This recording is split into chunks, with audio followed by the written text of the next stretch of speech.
Salut, c'est Seb. Alors, je suis à Phnom Penh, je suis chez moi là en fait sur mon balcon et il est très tôt. J'en profite pour faire une vidéo très tôt parce que la ville est calme à cette heure-là et surtout je vais te montrer la raison du bordel ambiant qui est un peu chez moi en ce moment et qui me fatigue un petit peu, mais ça va être l'occasion de te révéler en fait le secret de la poussée de Phnom Penh aussi sur les étages, c'est-à-dire comment est-ce qu'on rajoute 2-3 étages sur un bâtiment existant. Alors tu le vois, ça c'est une structure modulaire en réalité qui est tout en métal. Et en fait là, je sais pas si on va bien le voir sur la vidéo, mais il y a, tu vois, la partie verte, en fait, elle repose déjà sur un bâtiment. C'était le toit du bâtiment, en fait, il y a déjà 3 étages dessous. Donc on le voit peut-être un peu plus, tu vois, tout en bas. Voilà. Et il y avait 3 étages là, donc ils ont posé une structure tout en métal comme ça dessus et ils montent des étages comme ça. Alors ce qu'il faut savoir, c'est ici en fait ils font tout sur place, c'est-à-dire que du soir au matin, tous les petits morceaux de métal que tu vois, ils ont tous été coupés à la main, tout à la mano, c'est-à-dire que ils coupent vraiment, ils font ça comme un Lego quoi. Et en réalité ça prend des heures de meule, donc ça casse les couilles, vraiment ça casse les couilles. La meule c'est insupportable et ils soudent ça pièce par pièce. Et en fait tu vois, ils ont monté toute une structure comme ça. Donc si tu regardes le rez-de-chaussée de la nouvelle structure, ça va être la partie verte. Et là on a un deuxième étage qui va, alors je pense pas être avec mezzanine parce qu'il pourrait presque le faire, ceci dit, mais voilà. Donc comment c'est recouvert ensuite? Ça va être recouvert un peu comme celui-ci de bâtiment que tu vois là, qui est juste, tu vois, c'est des structures où ils mettent des tôles sur les murs et sur ces types de structures-là, en fait, il n'y a pas de mur en briques, tout est en placo à l'intérieur, c'est-à-dire, tu vois, tu mets une structure de tôle à l'extérieur, un toit en tôle effectivement, et à l'intérieur tu mets tout un tas en fait finalement de placo. Alors sur le sol tu peux mettre du parquet par exemple, moi c'est ce que j'ai chez moi et mon appart il a été conçu en fait sur ce système là aussi. C'est-à-dire que ça te fait des structures très légères qui n'endommagent pas, techniquement parlant, du moins d'un point de vue poids, plus que ça les bâtiments existants. Tu sais, ils ont, enfin, quand tu rajoutes 2 gros étages comme ça, tu vois, ça fait quand même du poids en plus, parce qu'après il faut évidemment compter ce que tu vas mettre dedans, les gens, etc.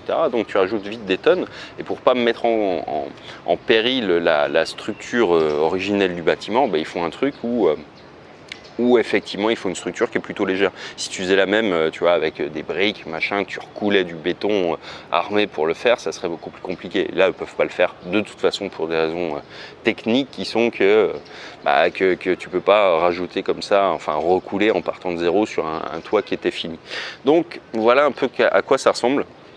Alors le gros avantage de ce type de système là, c'est que tu vois, c'est extrêmement modulaire, ça va finalement assez vite, enfin encore que, je dis ça va jamais assez vite à mon goût, mais c'est surtout parce qu'ils font tout quoi. Moi j'avais l'habitude que, tu vois, ils achètent juste des grandes pannes de métal comme ça, les gros piliers là qu'on voit, et puis tout le reste ils le découpent quoi, donc ça prend vraiment du temps, mais c'est infernal.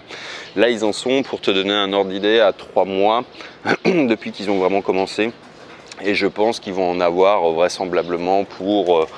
tu vois, là ça va aller assez vite maintenant, quasiment ils vont pouvoir poser le toit je pense très vite parce que la saison des pluies va arriver bientôt aussi, et je pense qu'ils finiront, tu vois, ils vont mettre les murs, le toit, et ensuite ils vont pouvoir bosser tranquillement à l'intérieur.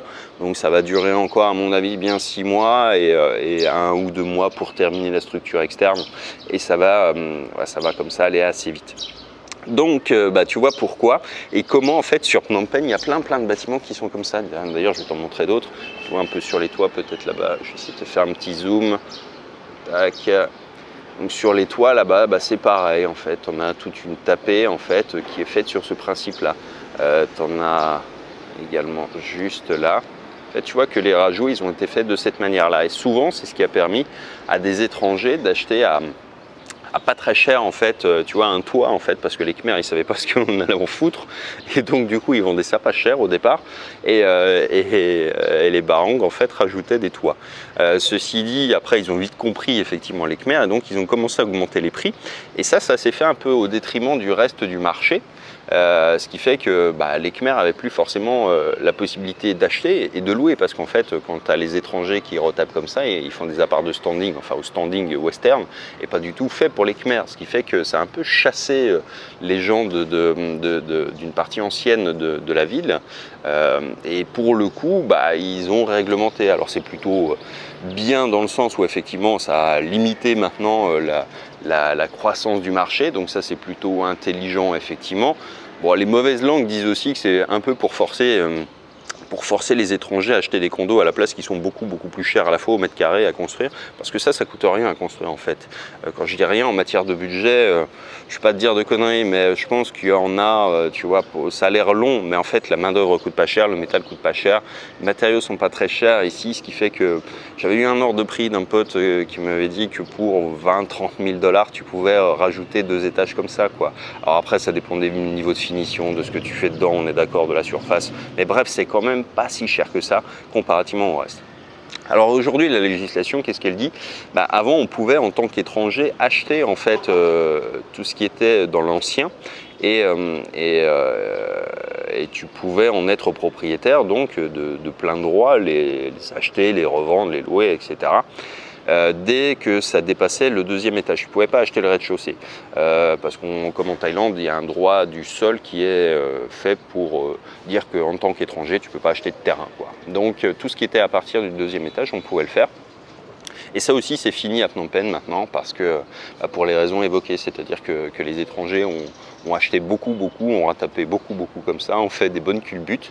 Et du coup, eh bien aussi pour favoriser les condos qu'on voit en construction un peu partout, eh bien le gouvernement a préféré effectivement faire appliquer une nouvelle manière d'interpréter le droit en fait. Bah, tu vois, des condos, là on en voit vraiment partout. Là, hop, tu vois la ligne d'horizon comment elle change.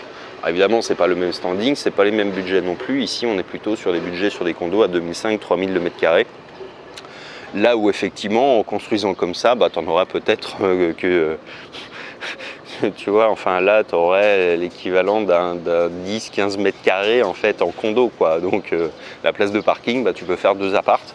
Et là, c'est déjà des appartes qui sont plutôt sympas, quoi. On est sur du... ouais, ça doit faire 8, 6, ouais, il devrait pouvoir tirer un 50-60 mètres carrés, là, 2 fois.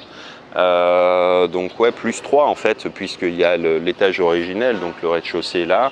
1, 2, 3, ouais c'est ça. Il y a 3 niveaux total sur celui-ci rajoutés. Donc oui, non, c'est ça. En fait, la partie verte, j'ai dit une connerie, c'est qu'il y a 2 étages dedans en fait. Il y en a un deuxième qu'on voit un peu en contrebas, et puis il y a celui-ci. Donc c'est 3 étages. Donc tu vois que là, ils ont pu recréer 150 mètres carrés pour un budget qui ne va pas être ouf. Et sans avoir besoin de trop de trucs, quoi. À l'époque, ça se construisait même sans permis de construire ces trucs-là. Enfin, c'était assez fou. Mais ça aussi, c'est fini. Donc, tout a été un peu réglementé. Alors, le vrai problème, en revanche, c'est quand ils construisent, ils font ça un peu comme des sagouins, c'est-à-dire, tu vois, enfin, comme des sagouins.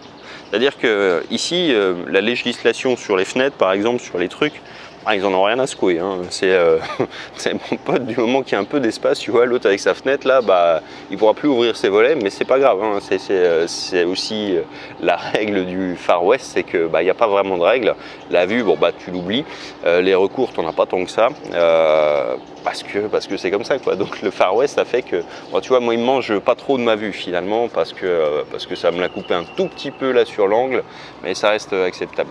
Donc bon, bref, mais pour te dire que finalement l'immobilier ici, c'est un truc qui est un peu spécial, ça s'est un peu terminé maintenant parce que les étrangers peuvent plus le faire, donc les locaux n'ont pas vraiment toujours l'ambition de le faire.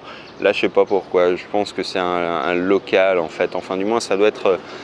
si ma mémoire est bonne, quelqu'un qui est un peu d'origine khmer, mais qui est étranger quand même. Enfin, lui, il doit avoir la double nationalité. Enfin, tout ça pour dire que voilà à quoi ressemble un peu la construction. Si je suis encore là et que j'ai un peu de temps, je te ferai quelques vidéos pour te montrer un peu comment ils aménagent le truc. Mais en substance, ça va ressembler un peu à ça après une fois que ça sera fini, quoi. Enfin, un peu mieux, non, un peu comme celui-ci, tu vois, voilà, la partie externe, sauf que tu n'auras pas les briques de façade. Donc ils vont faire une structure qui va être vraiment tout métal. L'avantage dans des trucs comme ça, c'est que tu peux faire des grandes baies vitrées, des trucs qui sont plutôt sympas. L'inconvénient, c'est que vu que c'est en tôle, ça se transforme vite en four à cette période-là. Et ouais, là c'est clim obligatoire parce que tu vois que ça va être un problème sinon. Donc voilà, et ben écoute, j'en ai fini pour cette vidéo. Moi je vais aller prendre, même pas un petit déj, mais aller me poser un petit peu en bord de rivière avant que ça commence à s'agiter. Là tu entends un peu le bruit qui monte, donc ça va être temps effectivement. Et pour les travaux, ils commencent à 7h30. À 7h30 tout rond, le mec il met un coup de meule, donc faut être parti avant parce que ça me tape un peu sur le système. Et la meule dès le matin, c'est quand même violent, faut reconnaître. Allez, je te dis à bientôt dans la prochaine. Ciao, ciao.